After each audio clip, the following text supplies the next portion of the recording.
দীর্ঘ ১৭ বছর পর পরিবারের সদস্যদের সঙ্গে স্বাভাবিক পরিবেশে ঈদ উদযাপন করছেন ভোলার বিএনপির নেতাকর্মীরা। রাজনৈতিক অস্থিরতা, মামলা হামলা, গ্রেফতার ও পলাতক জীবনের কারণে এতদিন যাদের ঈদ কেটেছে আতঙ্ক আর অনিশ্চয়তায়, তাদের কাছে এবারের ঈদ এসেছে ভিন্ন এক আবেগ ও স্বস্তির বার্তা নিয়ে। আসলে আমি নিজেও বুঝতে পারিনি যে আমি বেঁচে থাকবো, কতবার আমাকে দিয়ে ভোলার ত্যাগী নেতাদের একজন স্বেচ্ছাসেবক দলের সাবেক সাধারণ সম্পাদক খন্দকার আল আমিন প্রায় ১.৫ দশক পরিবারের সঙ্গে স্বাভাবিকভাবে ঈদ উদযাপন করতে পারেননি। রাজনীতিতে সক্রিয় থাকায় একাধিকবার পুলিশের হামলা ও গ্রেপ্তারের মুখে পড়তে হয় তাকে। জেলে গিয়েছেন অন্তত ২০ বার, থেকেছেন পুলিশের রিমান্ডে, হয়েছেন শতাধিক মামলার আসামি।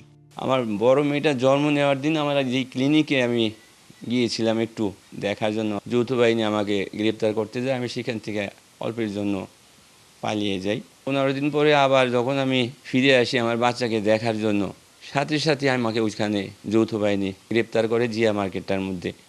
আন্দোলনের সময় একাধিকবার গুলিবিদ্ধ হয়ে আহত হওয়ার ঘটনাও রয়েছে তার জীবনে। এখনো শরীরে বয়ে বেড়ায় কালার এক্সপার্ট ডার্ক স্যাপ এবং মাইল্ড অন হ্যান্ডস টেকনোলজি সমৃদ্ধ অরিক্স অ্যাডভান্স ডিটারজেন্ট পাউডার, আপনার লন্ড্রি এক্সপার্ট। আছেন অসংখ্য স্প্লিন্টার। তবে এবারের প্রেক্ষাপট ভিন্ন। দীর্ঘদিন পর পেয়েছেন পরিবারের সঙ্গে নির্ভয়ে ঈদ উদযাপনের সুযোগ। সবাই অনেক খুশি, বাচ্চারাও খুশি। নোংরা রাজনীতি যেন সামনে আর কখনোই যেন সামনে কখনো কেউ ফেস করতে না হয়, ভুগতে না হয়, কোনো বাচ্চাদের যেন বাবা ছাড়া ঈদ করতে না হয়। ভবিষ্যতেও যাতে আমাদের ঈদগুলো আনন্দ সহকারে যায়, বাবাকে নিয়ে ঈদ করতে পারি সেই আশা করি। ঈদ অথবা আনন্দ অথবা কোনো বিয়ে শাদী, পারিবারিক কোনো বিষয় তো আমার জীবনে ছিল না।